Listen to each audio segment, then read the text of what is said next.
So before we start, uh, I'm sure almost everyone in this room has had this situation before. Quick show of hands later if you have experienced something similar.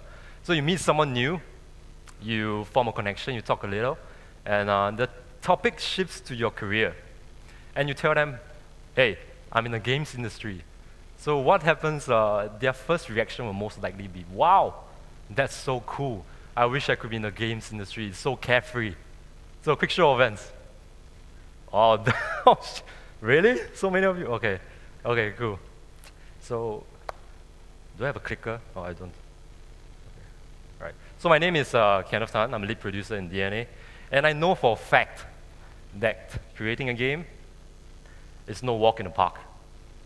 Creating a game and making it stand out from the sea of 500 launched per day on iOS alone, now that's difficult. Creating a game and making sure it's financially successful on top of all of that, that's an almost insurmountable task. In 2014, DeNA gave me the reins, they handed me the reins and said, Ken, go forth, create a critically and commercially successful product. So with these in mind, I asked myself these 5 questions. Target audience, I'm sure many speakers before me have emphasized this a lot. Finding your target audience is the first and most crucial step to making sure your product's vision is well defined.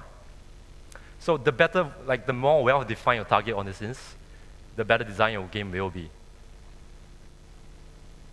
Pillars of design are actually statements or rules or laws that guide your game's design and ensure that your product realizes its vision. For example, we wanted our game to have a strong attachment. We wanted the players to feel a strong attachment to his character, his town, or avatar. And to achieve or fulfill the statement that we talked about earlier, we considered the following features: heroes leveling up, town, and city building. Right, so at DeNA, we believe in the focusing on the player's enjoyment. That is our first priority, but we also believe in a great mix of data and science. So this is an example of a science statement. We wanted to make sure the player comes back multiple times in a day, but he stays for approximately 4 minutes per day.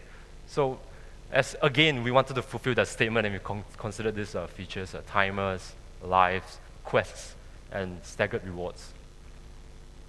So core gameplay mechanics is pretty simple and straightforward. It's basically defined as a mechanic that can be repeated hundreds of thousands of times. So the player will not get bored even though it's being repeated again and again. It's a great example is CSR racing. So in this game, it's very straightforward. You want to get ahead of your rival cars, and to do that, you shift gears. You find the right timing to shift your gears. So that's a great example of a very simple mechanic. A more complex core gameplay mechanic is in Kingdom Rush, where you formulate strategies, your tower's layout, and ensure that your defenses do not get breached. Budget, okay, straightforward again, but this is very important because it directly relates to the next question, the last and final question. Metagame. So what is a metagame? It's kind of technical, but basically these are features that support the core gameplay. For example, again, CSR racing, right? The core gameplay are mechanics that are very simple, and you basically want to win your rival cars. And outside of the core gameplay, you have a metagame where you can upgrade your cars and you just go to upgrade your cars and buy parts to make them faster. So that is a great example of a simple metagame feature. Other metagame features are basically social, leaderboards, inviting friends. So these are also fall under the metagame category. So I was ready to go, right? I had a great concept. I answered these 5 questions. There was just a little problem, just a small one. Small problem. I didn't have a team. So yeah, this was my expression when I found out I didn't have a team. I was like, okay, how am I supposed to make a game? I had the budget, I have everything else, but no team. So this was what happened in the end. Basically, we were traditionally strong in operational and analytic skills. We have talented development teams, but they were all focused on developing their own titles. So we didn't have resources to create a new title by ourselves. And this was what happened, and we wanted to solve this problem. So partnership was obviously the most straightforward choice, and we looked for talented developers like yourself because, wait, show of hands in the audience, how many of you are developers? Oh, great. So you guys have boundless creativity, and you know how to make great games that sound and look great, and naturally we want to complement you with our operational and analytic skills. So our search took us around the world, Korea, China, Taiwan, San Francisco. We landed in beautiful Sydney, in a cozy suburb named Five Dock, where a very talented studio named Blowfish Studios resides. And other than being talented, they also achieved great success in the App Store. Siegecraft reached the #1 paid app in over 100 countries, so very successful studio. Great polish and great design ideas.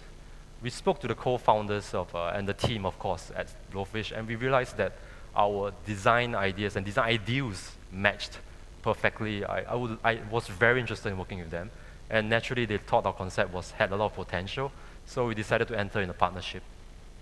And these were the first concepts that we came out with just within like 1 or 2 months. So first concepts we came out with that basically defined the visual style of our game, which was very important because we kept it throughout the game. Screenshots. And the game was, in a nutshell, a tower defense style of game where you, in the vein of Kingdom Rush, where you ensure your defenses don't get breached with the help of heroes and what we call legends. Right. There was very good feedback from most of our users, focus test groups that we ran in the first round, maybe after 3 or 4 months.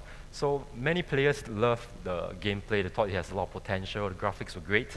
There was another problem with this though. The forecasts that we had for this genre of games, it wasn't ideal to reach our revenue targets that we had set for ourselves at the beginning of the project. So we decided to do a direction realign, and the resulting product was Legends of Mora. It's a working title,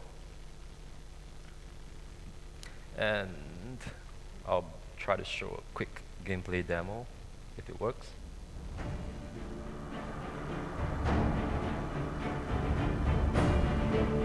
There is no good and evil, only power and those strong enough to seek it. Where does your destiny lie, General? So in this game, we focused a lot on the cinematic aspects of the game. We wanted to make sure the player was fully immersed in the game experience. And you can basically choose from light or darkness. I'm going to go with... The Kingdom of Light. Oh, it's a bit cut off, eh? That's alright. So the Kingdom of Light has great defensive heroes, but it's a bit laggy too. Okay, that works, I guess. The other realm is... The Realm of Darkness. The Kingdom of Light. The peaceful and prosperous Kingdom of Light.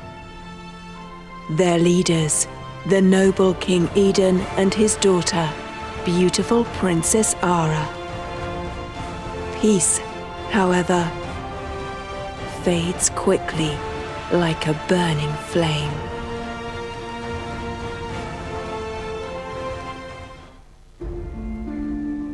So this is the city where the Light Kingdom resides. It's your city. You can fully upgrade it, and with upgrades we unlock better skills for your heroes and units. So I'm going to skip the tutorial after I enter my name. Oh, thank you.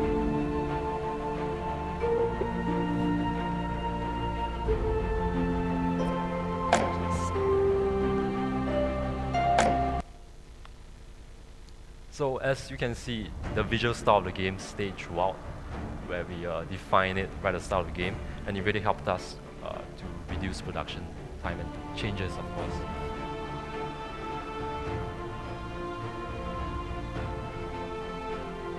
This is an area where you can explore the world map. So this is the ever-changing world of Mora. So there will be... Oh, it's very laggy here. Oops. Wow, it's so laggy. Okay. So these guys are the darkness guys, right? They're basically real players that you can fight against. And using your heroes and units, you try to repel them from your Kingdom of Light, which is the faction that you're choosing. So this area is the battle scene, where you control the heroes. You have a hero named the Iron Guardian, which is very strong defensively. He has a skill that protects all units for 3 seconds. For the light!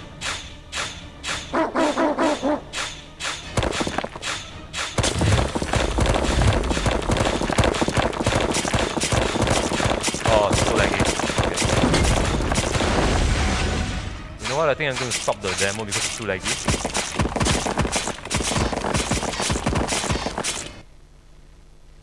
But anyway, that's a good indication of the... You know, if you want to find out more, please check with me after the presentation.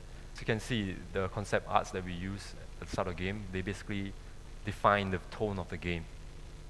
So, after the direction realigned, the forecast of the KPI did improve dramatically. So this is quite, this is for another talk, but if you want to find out more, please approach me after the talk. One of the difficulties we faced in the game was polishing and balancing the game. How do we actually communicate offshore? Because this is, Blowfish Studios is based in Sydney, obviously, and it's very difficult to balance the game after we launch it on the App Store. So as we all know, having a game on the App Store and getting it approved by Apple takes 2 hours. Sorry, 2 weeks, 2 hours, I wish. 2 weeks. So it's really difficult for us to do a polish and balance on the fly. And we came out with this system. We put our entire game's data on Google Docs, Google spreadsheets. So for example, if I wanted to, if I felt that one of the heroes, for example, the Iron Guardian, previously was too strong, I could go into this tab. Oh, this is all real data, by the way, so it's kind of dangerous, but you know, for you guys, I'll do it. I'll go to Units tab, and I'll just do a search for Iron Guardian. There you are. So he has skills, skill level, unit size. Yes, I can make him bigger if I want to. Like, I don't know, not tried it yet, but I'm going to find his health. He has 480 health. I can change him to 1 HP, and that will be reflected in the game immediately. So that's something that's really helpful. Even though we were like few thousand miles apart, it really helps us to balance the game and make sure that communication was kept to the most efficient. Okay. So the other communication, like of course, being offshore, communication and creativity is very difficult. So Trello helped us a lot. Again, that's a lot of details, so I'll let you know. I mean, please approach me after the talk if you want to know more about it. And I'll leave you with some screenshots. The game will be launching in approximately 1 month, so please look forward to it. Working title. Any questions? It's my LinkedIn and my email. Thank you. I think we have time for a couple of questions for Kenneth. So do we have any questions from the floor?